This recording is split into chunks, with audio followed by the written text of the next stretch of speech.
make a wish. Maybe it'll come true. Actually, I was hoping you could do me a really big favor. I'm ready to try something a little more thrilling. Put those on if you ever want to see your son again. Welcome to Movies Recaps, and today we are going to be recapping the movie Lethal Seduction. The movie begins with scenes of fish and sharks in an aquarium, accompanied by a woman swimming gracefully. Mark, a teenager, celebrates his 18th birthday with a pool party. He puts on his swim trunks and admires himself in the mirror. Meanwhile, Walter checks out the girls at the party, and Mark has a crush on Melanie.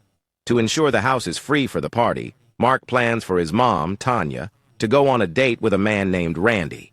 With Tanya gone, Walter and Mark invite girls over and make drinks. The party takes an unexpected turn when a deacon arrives, suggesting a game of Bible trivia or a similar activity, as it was Tanya's idea to check in on Mark during the party. The next morning, Tanya sings, "You Are My Sunshine" to Mark while making breakfast for him. While doing chores for his mom, Mark meets an elderly woman named Carissa, who asks about a shower head and buys it, after learning that his mother likes it. Carissa then invites Mark to help her install it and subtly offers money. After successfully installing the shower head, Carissa celebrates with a beer. She removes her cloths and steps into the shower, encouraging Mark to try out the newly installed fixture. Feeling a bit sweaty, Mark decides to join her. Afterward, they explore different areas of the house together.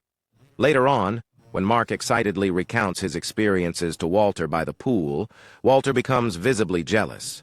Meanwhile, Tanya's relationship with Randy continues to progress, mirroring the blossoming bond between Mark and Carissa. When Carissa arrives to take Mark out on a martini date, Tanya grows suspicious upon seeing the luxurious car, deeming it too extravagant for a student. During their date, Mark shares insights about an app he developed, who is thoroughly impressed and sees it as a potential million-dollar idea.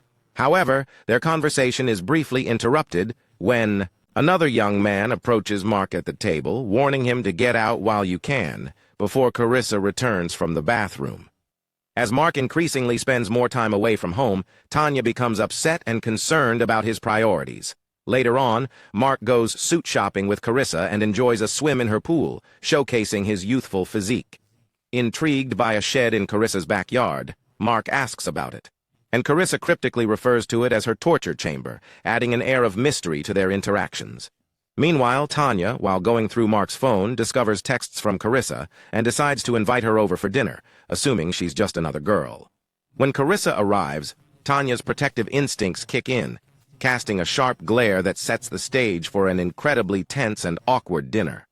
Carissa, unaware of the tension, brings up Mark's impressive app, inadvertently implying that college might not be necessary for him, which triggers Tanya's concern, firmly reminding Carissa that Mark is still just a boy, not yet a man. Tanya's protective side emerges.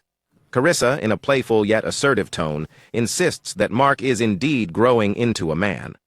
As tensions escalate, Tanya snaps back at Carissa, accusing her of being a desperate middle-aged woman who doesn't understand boundaries.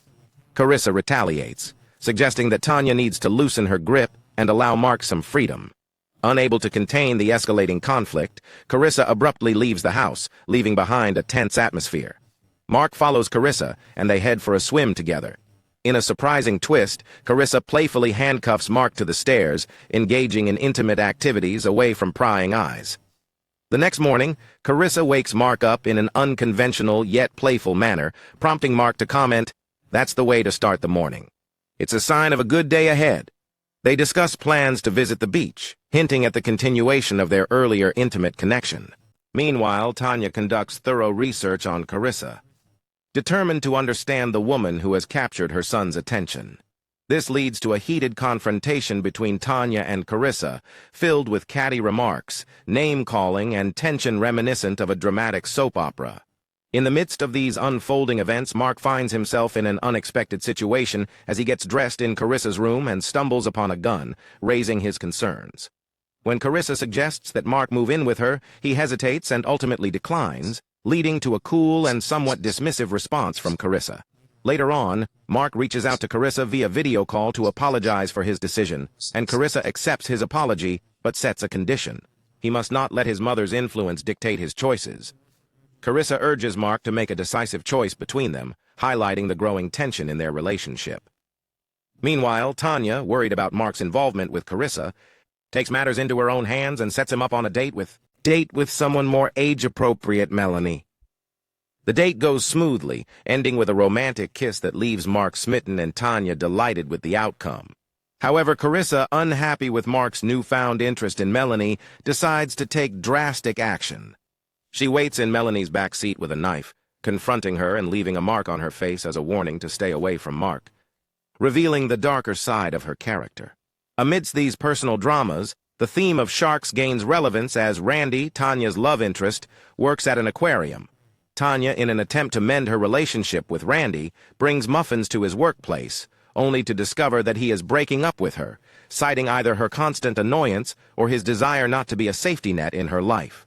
Meanwhile, Carissa also visits the aquarium, drawn to the majestic presence of the sharks, and attempting to captivate Randy's attention.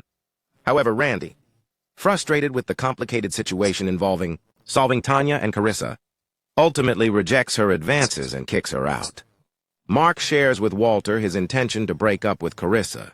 Walter, seizing an opportunity, decides to pursue a connection with the older woman. Trying to charm Carissa, he jokingly refers to her as vintage, but his efforts fail. Carissa, unimpressed and possibly irritated, responds by grabbing a butcher knife. Mark tries to reconnect with Melanie through a video call, but she conceals her scars and informs him that she can't continue seeing him. Disheartened, Mark goes back to Carissa, dresses up for a pitch meeting for his app. Even though the developer offers him a job, he declines the app itself. Carissa, excited about Mark's new job, is met with his desire for independence. This leads her to violently strike him in the back of the head as he tries to leave. Mark wakes up in a sauna, tied up in his underwear, and pleads with Carissa to let him go. Carissa taunts him while delivering a chilling monologue about women's worth. She sits on his lap, then burns him with a hot poker and tells him to relax. Concerned about Mark's sudden disappearance, Tanya turns to Randy for help, but he proves unhelpful, standing there like a fool. Carissa takes advantage of Mark's phone to send a text to Tanya, posing as Mark. Tanya arrives at Carissa's residence and reluctantly joins her for a drink. During their conversation over wine, Tanya accuses Carissa of being unstable. Carissa then reveals a handcuff, coercing Tanya to put it on if she wants to see Mark.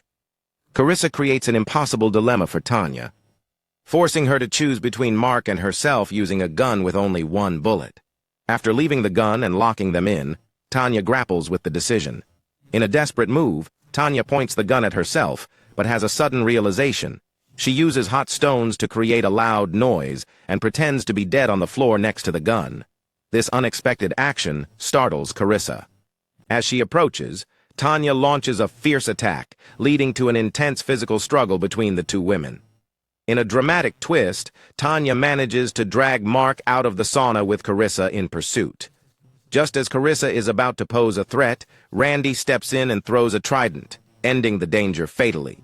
To everyone's surprise, Walter emerges unharmed from a box, and the group, now reunited, decides to go on a road trip to college together. Having learned a valuable lesson, Tanya becomes less controlling, giving her son the freedom to make his own decisions. She also rekindles her relationship with Randy, who saved them with his unexpected trident skills. As the movie comes to an end, Walter's new girlfriend makes a grand entrance on a skateboard, surprising everyone with her senior citizen status. I thought I was doing okay.